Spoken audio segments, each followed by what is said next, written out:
Hello, in today's session, we will discuss LTS, low-temperature superconductor, and HTS, high-temperature superconductor. When we refer to the properties of superconductors, we can consult a table summarizing these properties to get an overall understanding. Since the 1950s, after the discovery of Type II superconductors, the classification of superconductors into LTS and HTS began. Through this session, we will gain insights into LTS and HTS, which are one of the classification methods for superconductors. First, I will discuss the distinction between LTS and HTS. Then, I will talk about their performance from the perspectives of critical current density and magnetic field. Following that, I will discuss cost-effectiveness from the viewpoints of critical temperature and magnetic field. Finally, I will briefly discuss superconductor materials commercialized in 2022. Let me explain the distinction between LTS and HTS. LTS stands for low-temperature superconductor, while HTS stands for high-temperature superconductor. LTS and HTS are distinguished based on their critical temperature, with a rough threshold of around 30 K. If the critical temperature is below 30 K, it's considered LTS. If it's above 30 K, it's classified as HTS. LTS typically utilizes liquid helium for cooling and is predominantly found in alloys. Representative examples include niobium titanium and niobium-3 tin. HTS, on the other hand, employs liquid nitrogen, solid nitrogen, or conduction cooling for cooling and is mostly composed of compounds. Representative examples include YbCO and BsCCO.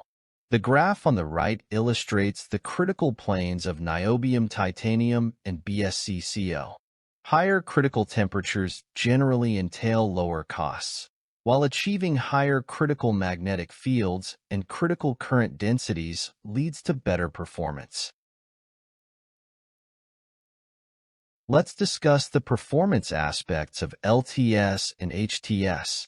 Looking at the magnetic field spectrum on the right, magnets ranging from 0.01 Tesla toy magnets to applications like NMR, nuclear fusion, and MRI around 10 Tesla are being used, and there is a trend towards increasing magnetic field strength. Similarly, superconductors are also being researched to generate high magnetic fields. Referring to the left graph, HTS exhibits a higher critical magnetic field compared to LTS.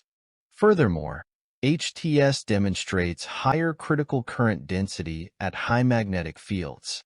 When we examine the graph in terms of magnetic field and current density, it looks as follows.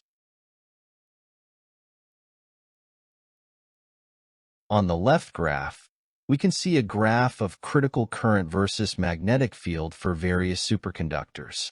It's evident that HTS exhibits relatively higher critical values compared to LTS.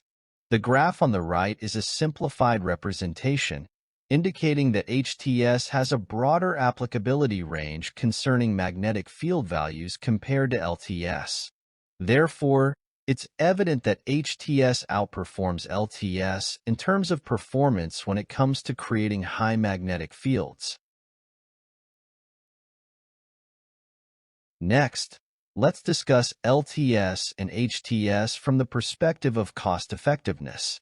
HTS achieves higher magnetic fields at higher temperatures compared to LTS due to its higher critical temperature.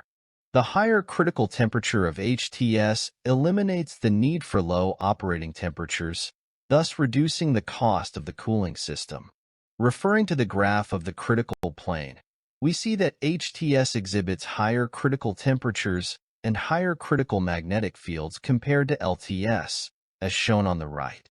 Therefore, HTS can achieve high magnetic fields at a lower cost, indicating its strength not only in performance but also in cost-effectiveness.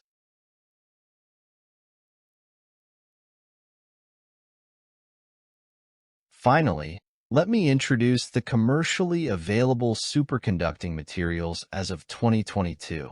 For commercially available LTS, low-temperature superconductor, materials, we have niobium titanium and niobium 310.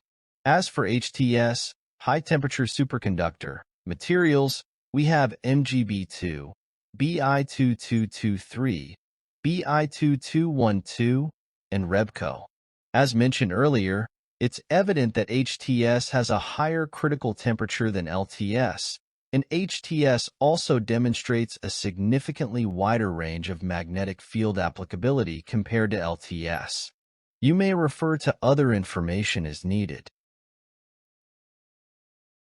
Next, I will show you the actual images of the materials presented earlier. The picture in the top left is niobium titanium, representing LTS, and the one in the bottom left is MgB2, representing HTS. The picture in the top right is BSCCO, representing HTS, and the one in the bottom right is REBCO, also representing HTS. In summary, LTS stands for low-temperature superconductor with a critical temperature below about 30 K, while HTS stands for high-temperature superconductor, having a critical temperature above approximately 30 K. LTS is typically made from an alloy and usually needs liquid helium to keep it cool, whereas HTS is often a composite material and can use liquid nitrogen or even solid nitrogen as its coolant. HTS has a higher critical temperature, which can help cut down on cooling costs, and it also boasts a higher critical current and critical magnetic field, making it capable of delivering both cost-effectiveness and top-notch performance. When it comes to commercially available superconducting wires, LTS options include niobium titanium and niobium 310, whereas HTS offerings comprise Bi2212, Bi2223, MgB2, and REBCO. That concludes the presentation on LTS, low-temperature superconductor, and HTS, high-temperature superconductor. Thank you for your attention.